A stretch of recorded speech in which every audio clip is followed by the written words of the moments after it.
ಹನೂರು ತಾಲೂಕಿನ ಮಹದೇಶ್ವರ ಬೆಟ್ಟದ ಇಂಡಿ ಬಸಪ್ಪ ದೇಗುಲದ ಬಳಿ ಕಾಡಾನೆಯೊಂದು ಸೊಂಡಿಲಿಗೆ ಪೆಟ್ಟಾಗಿ ನೀರು ಕುಡಿಯೋದಕ್ಕೆ ಪರಿತಪಿಸ್ತಾ ಇತ್ತು. ದೇವಸ್ಥಾನದ ಹತ್ತಿರ ಇರುವ ನೀರಿನ ತೊಟ್ಟಿಗೆ ನೀರು ಕುಡಿಯೋದಕ್ಕೆ ಬಂದಿತ್ತು. ಆನೆಯ ಸೊಂಡಿಲಿಗೆ ಪೆಟ್ಟಾಗಿ ತೊಂದರೆ ಅನುಭವಿಸ್ತಾ ಇರುವಂತದ್ದು ಸ್ಥಳೀಯರ ಗಮನಕ್ಕೆ ಬಂದಿದೆ. ನೀರು ಕುಡಿಯಲಾಗದೆ ಪರಿತಪಿಸ್ತಾ ಇರುವ ಆನೆ ಕಂಡ ಸ್ಥಳೀಯರು ಸಾಮಾಜಿಕ ಜಾಲತಾಣಗಳಲ್ಲಿ ಹರಿಬಿಟ್ಟಿದ್ದಾರೆ. ಅರಣ್ಯ ಇಲಾಖೆ ಅಧಿಕಾರಿಗಳು ಗಾಯಗೊಂಡ ಆನೆಗೆ ತಕ್ಷಣ ವೈದ್ಯಕೀಯ ನೆರವು ನೀಡಬೇಕು ಅಂತ ವಿಡಿಯೋ ಮೂಲಕ ಆಗ್ರಹಿಸಿದ್ದಾರೆ. ಈ ವಿಡಿಯೋ ಸಾಮಾಜಿಕ ಜಾಲತಾಣದಲ್ಲಿ ವೈರಲ್ ಆಗಿದೆ. ರಾಯಚೂರಿನಲ್ಲಿ ಟಾರ್ಚರ್ ಕೊಟ್ಟು ಸೊಸೆಯ ಅತ್ತೆಯನ್ನ ಕೊಂದ ಆರೋಪ ಕೇಳಿಬಂದಿದೆ. ನಿತ್ಯವೂ ಗಂಡನಿಗೆ ಚಪ್ಪಲಿಯಿಂದ ಹೊಡೆದು ಅತ್ತೆಗೂ ಥಳಿಸ್ತಾ ಇದ್ದ ಆರೋಪ ಕೇಳಿಬಂದಿದೆ. ಅತ್ತೆ ಸುಶೀಲಾಬಾಯಿಗೆ ಸೊಸೆಯೇ ವಿಷವಿಟ್ಟು ಕೊಂದಿರೋದಾಗಿ ಮೃತಳ ಕುಟುಂಬಸ್ಥರು ಆರೋಪ ಮಾಡುತ್ತಿದ್ದಾರೆ.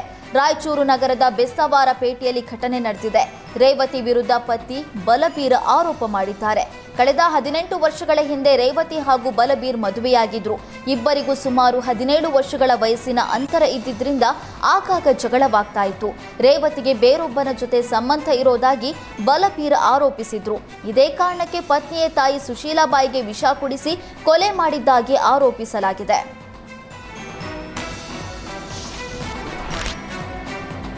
ಪ್ರಿಯಕರನ ಮೋಸಕ್ಕೆ ನೊಂದು ಆತ್ಮಹತ್ಯೆ ಮಾಡ್ಕೊಳ್ತಾ ಇದ್ದೇನೆ ಎಂದು ಡೆತ್ ನೋಟ್ ಬರೆದಿಟ್ಟು ಮಹಿಳೆ ಸೂಸೈಡ್ ಮಾಡಿಕೊಂಡಿದ್ದಾಳೆ.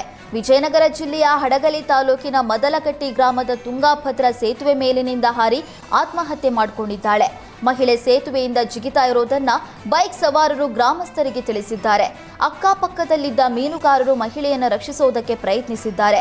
ಆದರೆ ನೀರಿನ ರಭಸಕ್ಕೆ ಮಹಿಳೆ ಕೊಚ್ಚಿ ಹೋಗಿದ್ದಾಳೆ.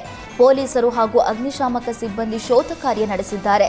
ಕೆಲ ದಿನಗಳ ಹಿಂದೆ ಅಯ್ಯನಹಳ್ಳಿ ಗ್ರಾಮದ ವಿವಾಹಿತೆ ಮಹಿಳೆ ತನ್ನ ಸಾವಿನ ಕುರಿತು ಪತ್ರ ಬರೆದಿದ್ರು. ಸಾವಿಗೆ ಪ್ರಿಯತಮನೇ ಕಾರಣ ಅಂತ ಪತ್ರದಲ್ಲಿ ಉಲ್ಲೇಖಿಸಿದ್ಲು.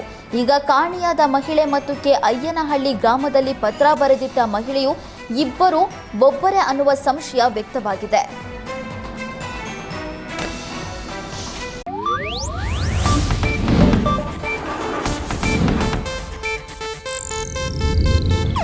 ಇದು ಏಷ್ಯಾನೆಟ್ ನ್ಯೂಸ್ ನೆಟ್ವರ್ಕ್ ಪ್ರಸ್ತುತಿ.